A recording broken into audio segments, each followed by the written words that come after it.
And welcome to a tough Tuesday here on Birds 365. 24 hours after we last convened, and the pain is still pretty significant. At least that's what I'm getting from Eagles fans that I talked to last night on WIP and on my social media. Hasn't subsided just yet, John. Got to turn the page, Jody. Turn it, flush it. I know that's everybody's stance at this time, and I certainly hope that they can do it. The Eagle players, coaches, everyone directly associated with the team. Us who are on the outside looking in, not as pressing a need. So you handle it the way that you handle it, and I think you just let your emotions be what they're going to be. But you buying that when Nick Sirianni says it? You think it's just that easy? All right, we flush it. We've moved on. It's almost as if it didn't happen. These are good words, but are they actually something that you can make happen? I always talk about human nature. There's a human nature aspect to it, but yeah, I think in general it's much easier for the team and the players because they do have to turn the page. I mean, they're right on to the next thing. It's, the fans, they don't have to prepare for Dallas. They're just going to show up and flick on the TV or travel if people are going down there. And they'll be ready to go on the weekend. So they have a lot more time. The Eagles have to turn the page and make adjustments and try to fit a new player in and all this kind of stuff. It's kind of hard to stick on one thing if you're actually on a team in the NFL because things do move so quickly. So in a lot of ways, it kind of takes care of itself. And one thing I'll say about this particular team, the 2023 Philadelphia Eagles, they were 10-1 coming into the game, now 10-2. They didn't linger over previous wins. And there was a couple that you could have lingered over, some that you kind of just shook your head and said, all right, we won. That's a good thing. And knew that it wasn't exactly the way it was supposed to be, but a win is a win is a win. That they haven't shown that this year. This isn't a team that a game, good or bad, sticks with them. They have shown the ability to just, as you just said, turn the page. And it's probably more necessary this week than any other week. Or is it? I was thinking about this morning when I was prepping for the show. This is only the second time the Eagles have had to turn the page after a loss. The previous one, of course, was to the Jets. And that was tough to swallow, too, for a very different reason. This one was because so much emotion was tied to it, that this game was as important as it was with the 49ers, legitimate contenders to be the number one team in the NFC. Jets were just bad. Jets were a Zach Wilson-led squad that when you went up and down the roster, you go, all right, Philadelphia, you got to win this game. I did. Before the season started, I picked the Jets. No Aaron Rodgers, I picked the Eagles, and we both were wrong about that one. Which was a more bitter pill to swallow? Jet loss, 49er loss. Oh, I think the 49er loss, as you mentioned with the Jets, and truthfully, they kind of know they beat themselves. So, that one's kind of easy to dust yourself off of and say, just don't do stupid things and you're probably going to win the game. This one, they got smacked. They got punched in the face. They got outplayed. They got out physical. They got outperformed, and they're not used to that.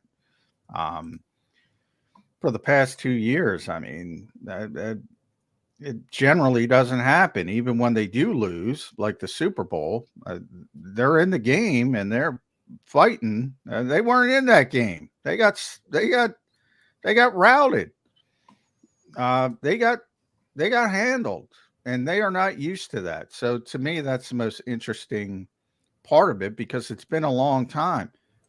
I think you got to go back to the playoff game. Marcus mentioned it. I meant to look. In Tampa when it was 31-0, they got handled. Yep. But they weren't supposed to be good back then.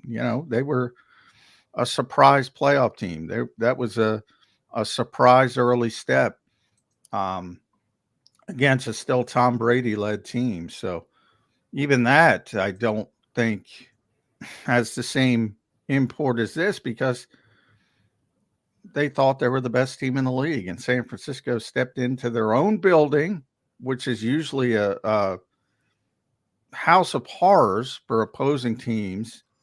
And they said, we're going to beat the you-know-what out of you. And they beat the you-know-what out of them. That's bottom line. So that lends itself to a pretty good question. We're right back to where we started 6 months ago, turning the page. They're not used to turning this page. Turning a page is one thing. Turning a page after you look at the page before you turn it, oh my God, we got crushed. Oh my God, we got smacked around. Oh my God, we got dominated. That doesn't happen to this group of Philadelphia Eagles. So again, I'll return to good words. I understand Nick Sirianni's going to say him, and all the players are going to say him. Easier said than done. It just isn't a loss. This was an embarrassing loss. Does that make it that much more difficult to turn a page? I think it's easier said than done for some of the young players, especially some of the young players from, Georgia and Alabama who are used to winning every week, and they come to the NFL and they keep winning, and they don't know how the other half lives. I think it's a lot easier for the Kelseys and Brandons and Lanes and Fletchers of the world who have been through it all. They've seen the ups, they've seen the downs, they've seen how this league can humble you very quickly. Jalen Carter was talking about, he's not used to it. He got frustrated. You don't know what losing is. And to get beat by like that, Jordan Davis, Devontae Smith, on and on and on. There's so many Georgia and Alabama guys on this team, but yeah, we're going to have to see. And the good thing is they got another tough test. This is the game of the year. We can officially say this is the game of the year. We can officially say it because if they win this game, there's a number of things. Basically, they win the division. They got a nice inside track to the number one seed, unless they pull the Jets again over the final 3 weeks and lose to the Giants or the Cardinals. So you win the division, you're in really, really good position to get the number one seed. You stop a 14-game winning streak by Dallas at home. So you send a message to them, sort of like San Francisco just did to you. We don't care. We're going to come into your place that you've dominated. We're going to beat you. This is the game of the year and the rivalry aspect of it. This is the game of the year. Not Kansas City, not Buffalo, not San Francisco. This is the official game of the year. And if the Eagles can win it, it means a lot. Right. And if I said it once last week, I said it 20 some odd times. Last week was the game of the year to that point. And then you continue to play. And if a game surpasses it, it becomes the game of the year. I firmly believe last week going into San Francisco, it was game of the year. But now you're right. The game of the year becomes the Dallas game. And not just for the Eagles. And this is probably going to sound braggadocious, but I firmly believe it for the entire National Football League. Last week was the game of the year, not for the Birds, in the NFL. And I believe this week, Dallas against Philadelphia, Sunday night football, prime time, what's at stake? It's a game of the year again. That's what happens when you're 10-1, now 10-2, and you've got the best record, and you were in the Super Bowl last year. Yeah, you're going to be the focus of the National Football League, and the Eagles are. The focus was pretty bright lights last week, and the Eagles shrunk. We now have to see if they can jump back up to the status they had before San Francisco put a beat down on them. All right, 11 minutes into the show, we haven't mentioned the newest Philadelphia Eagle. You and I were texting yesterday about a different subject, and you said to me, I take you've seen that they've signed Shaq Leonard, and I was very busy doing something yesterday morning, so I didn't even know. I hadn't heard, so I had to go look up the official announcements, and it was just notes by guys like Schefter and the like that he would come to an agreement with the Eagles. No details on the contract yet, but he does get signed by Monday, which tells me if he has a good couple of practices or walkthroughs, tomorrow will be a walkthrough, right? But it's got to be Wednesday walkthrough. Yeah, they're walking through tomorrow. That should come as a surprise to absolutely no one. You think Leonard will be up and ready to play by Sunday against the Cowboys, right? Yeah, Nick said we'll see, but no, I think he's going to play. Yeah, we've seen it in the past, and I always, Kevin Byard example versus the Bradley Roby example. Kevin was playing, Bradley wasn't, so you had a little bit more of a ramp-up period for Bradley. Shaq has been playing a couple weeks off, but he's been playing. So, yeah, and you add into the fact that the linebackers are coming off such a poor game. That factors into it as well. He'll certainly be out there. Will he be out there for the majority of the snaps? That's the biggest question. It'll be interesting to see how they handle. Because I don't think Zach Cunningham's going to play this week, but we'll see. We haven't even gotten to Wednesday. And an estimated injury reports. Grant Calcaterra had a high ankle sprain. I mean, by all circumstances, he should have been out longer, but he was back last week, so you never know.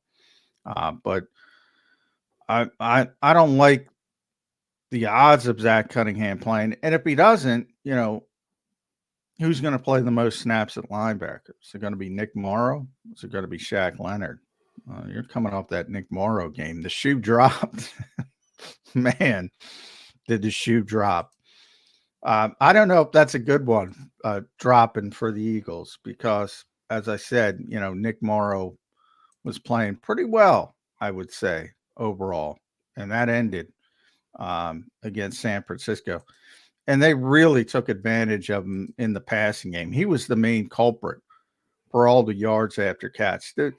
The numbers, Jody, are insane. The yards after catch. I think they had 315 or something, 214. And I'll look it up. We're after the catch. That's unbelievable. And most of them are against Nick Morrow in coverage. So are you going to go back to Nick Morrow? I don't know. You might have to. And those numbers being as slanted as you just gave, is that not an indictment on Deshaun Desai? I think so. They got caught in those coverages, that the 49ers were able to isolate the guy that Nick Morrow was going against, and we get him the football, watch him turn it upfield, and several times get all the way to the house. You and I get into a fun little debate about the halftime adjustments. I know we all got, nobody goes into a blackboard and writes anything down, but even in just Sean Desai's mind, him making the adjustments himself for what he's going to strategize and put them out there on the field to do, apparently he lost the mojo and the ability to do that, because it only got worse in the second half than it did in the first half. After the first time that Morrow gets beaten as badly as he does, don't you have to adjust? It was Debo mostly. I know Morrow's got to cover somebody out of the backfield, but I guess that they could have just kept going to the guy that they did.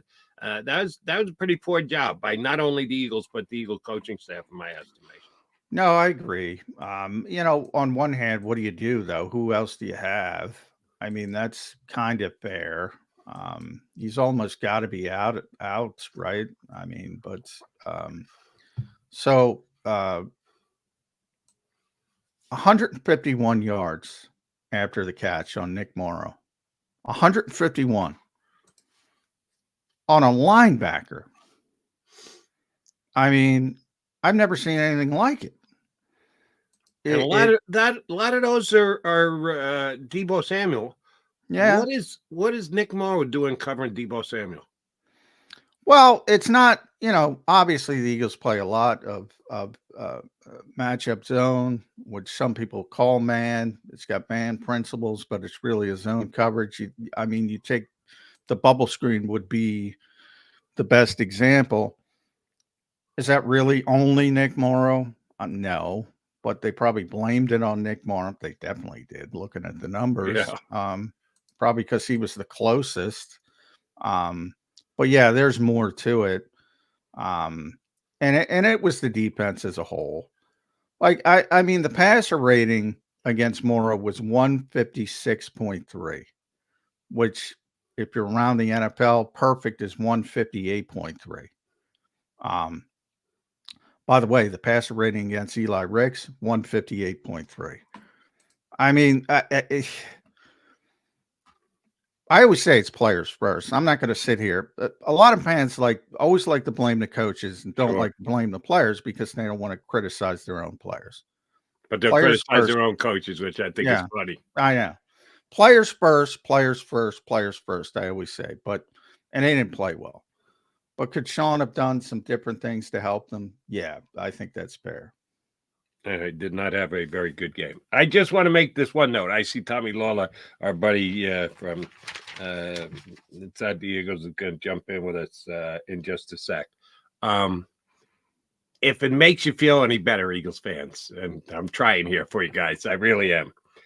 The Eagles weren't the only team to get upset this weekend. Not a good weekend for either current and or ex-Eagles coaches. Andy Reid got picked off Sunday night in Green Bay against the Green Bay Packers.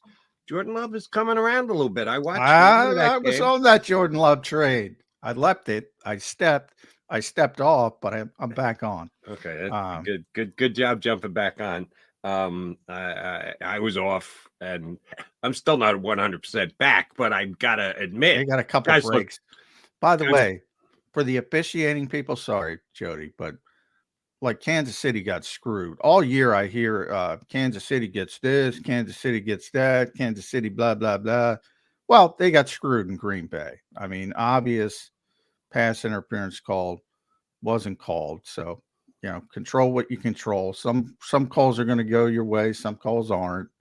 Even if you're Kansas City, Philadelphia, it happens to everybody, and it happened to Patrick Mahomes.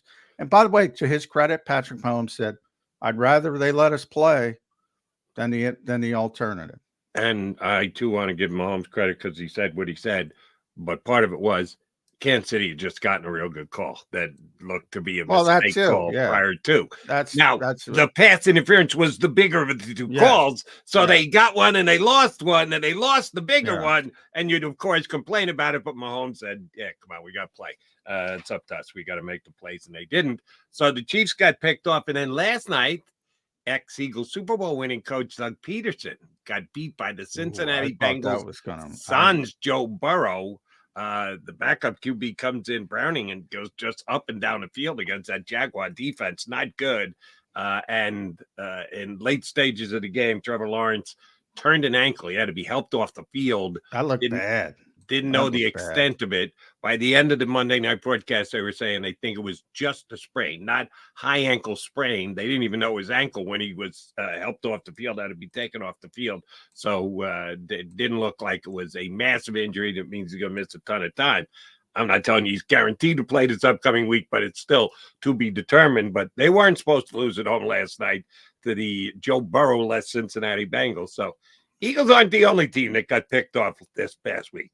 Just anyone associated with the Eagles, either the Eagles themselves, Andy Reid, or Doug Peterson, were the biggest upset losers of the week. All right, we'll talk about the upset. It wasn't an upset because the 49ers were actually the favorite in the game. The loss to the 49ers is start to look ahead to the Cowboys coming up on Sunday with our next guest. Tommy Lawler joins us here on Birds 365.